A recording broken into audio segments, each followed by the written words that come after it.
Hello friends, welcome back to my channel. Today I'm going to show you how I made this beautiful shelving unit. I used walnut, purple heart and plywood, but you can use different materials if you want. And we're going to go through how I made the anchoring system too, and for that I used French cleats.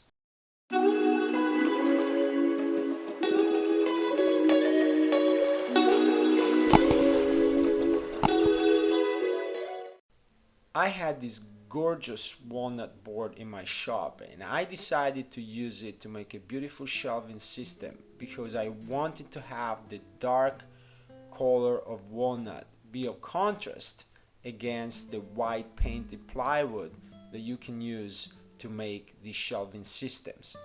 It is definitely easier and cheaper if you only use plywood, but hey, no pain, no gain. One of the challenges of using walnut or any other hardwood is that it's gonna have some imperfections that you need to work to remedy, and here I used some AC glue and activator to fill in some of the holes. And then it's time to take out the table saw and start cutting, and here you can really unleash your creativity.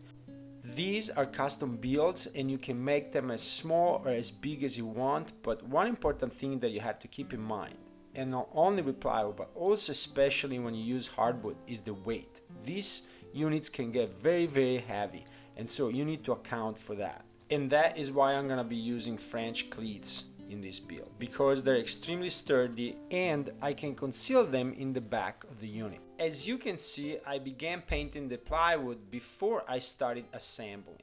It is not necessary if you're only using plywood, but here, because I'm using plywood against wood that I'm not gonna paint, it is important that you paint your plywood first, because otherwise it's gonna be much more messy and you're gonna save yourself a whole lot of time and a whole lot of trouble going through this first step before you start assembling. To prepare the walnut for assembly, I'm cutting it to thickness, here about 1 inch, and using the thickness planer I make sure also that the walnut is ready for sanding and for receiving the finish. With my cordless Orbiter sander, I'll be using 80 grit, 120 grit and then 220 grit sanding nets. And especially for the walnut, it's very important that you go through the sanding process in detail, making sure that the surface is really ready to receive the finish, and you'll be paid back with interest, because American walnut is really a gorgeous wood and you won't regret the time spent preparing it appropriately.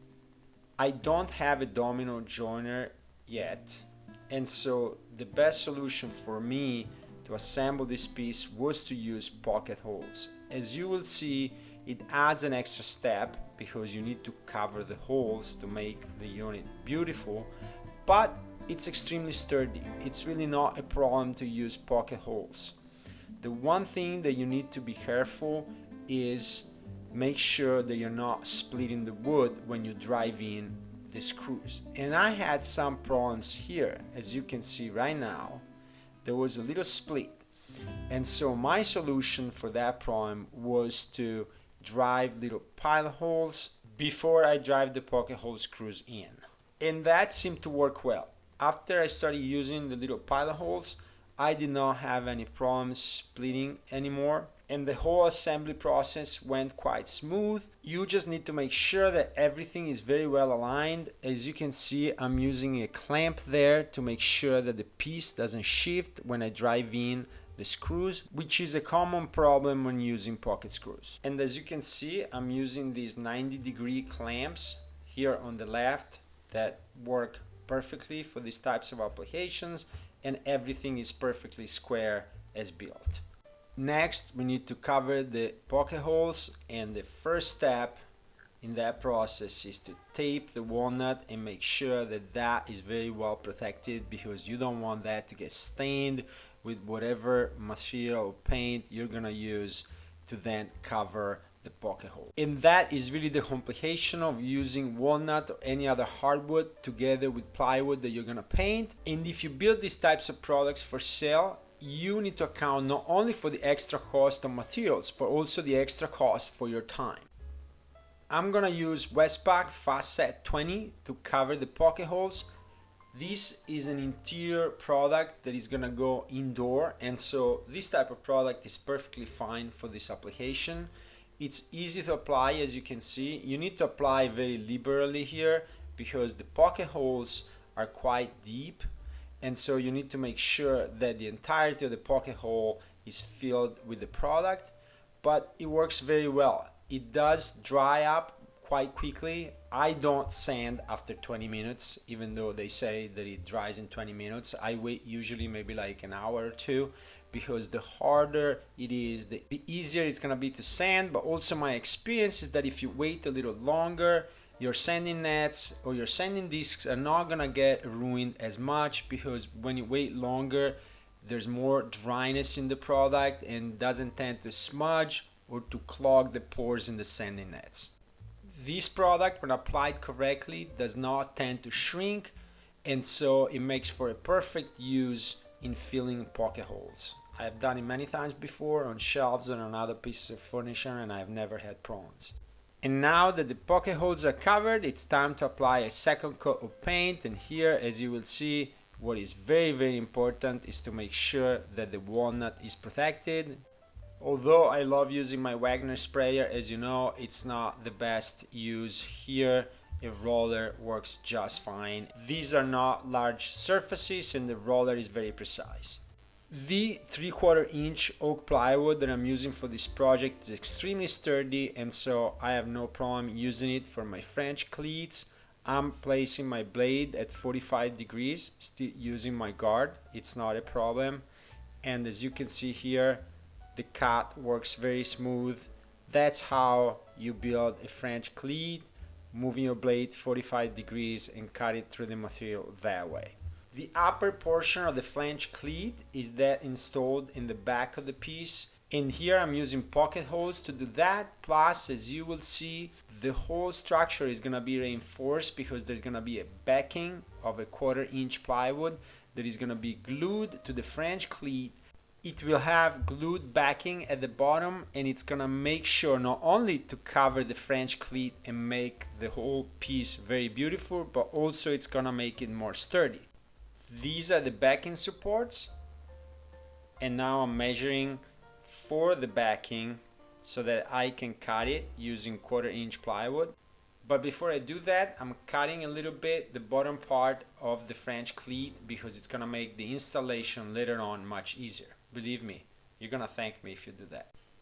And again, before you put in the backing pieces, which are now cut to size, it's a good idea to paint them, because again, we're working on a unit that has exposed hardwood in it. Otherwise, I will be painting everything at the end with a sprayer, but when you use the hardwood the way I'm using it here, you need to go the extra step, plan ahead, and try to do all this painting work beforehand, because it's gonna make your job that much faster, which is very important, especially if you're pricing these products to be sold. You want to be as efficient as possible. Make sure that you don't waste your time. And installing the backing is very simple. You can just use a little bit of glue used on the French cleat and on the backing, and you just slide in the backing, and then I use white sealant in order to cover all the seams, because no matter the precise cut that you make, there's always going to be some space there, and the whole piece is going to be looking so much better and finished if you use some sealant. As you can see here, it's going to look very beautiful. The finished look is fantastic, especially against the hardwood. And to finish the frame, I'm going to use Purple Heart. It's going to look very nice to contrast with walnut. As you can see to the right, I did cut the walnut wider than the plywood at the very beginning, and so the frame is already half built here, so it's easier. It's not like a true frame that I put in the front at the end, but I'm building it in place. And so here the Purple Heart pieces are just to connect between the two walnut sides, and here for clamping I'm using tape. This is a very good way of clamping. I used glue, and with the tape I pull it tight, and it's gonna clamp down on the face frame, and there's no need for anything else because there's not a whole lot of weight that is gonna push on the Purple Heart, and the glue is plenty strong. It's a very good way of building a frame this way because it's simpler than building the entire frame. And it easily allows you to use multiple different types of wood. Here I could have used walnut in all the pieces and it would have been very nice too, but I wanted to have a little bit of variation. Here I'm turning my miter saw to 45 degrees because I need to cut the angle that goes on the other side of the shelving unit. And this is always tricky. These are not easy cuts, but you kind of have to sneak on them.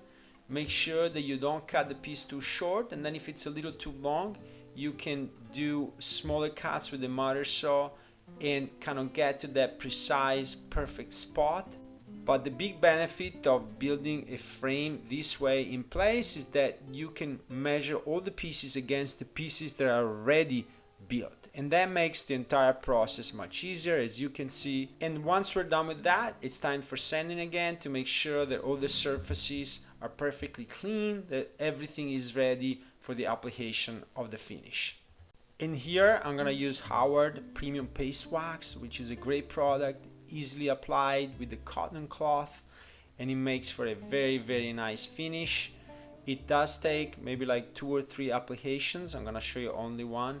As you can see here, the walnut looks fantastic. The colors are really popping out. I'm so satisfied with the end product.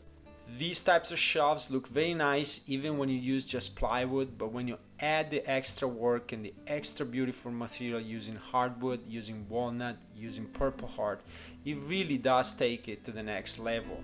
You're building a product that is of much higher quality, and it's gonna have a much higher value if you incorporate hardwoods in a build like this. And it is gonna be more expensive, it's gonna take you more time, but you're really gonna add to the value of the piece. If you wanna make yourself a reputation, and if you wanna provide a niche product, something that is different from the competition, then you wanna go with hardwoods like this. And you don't need to use as much hardwood as I used here.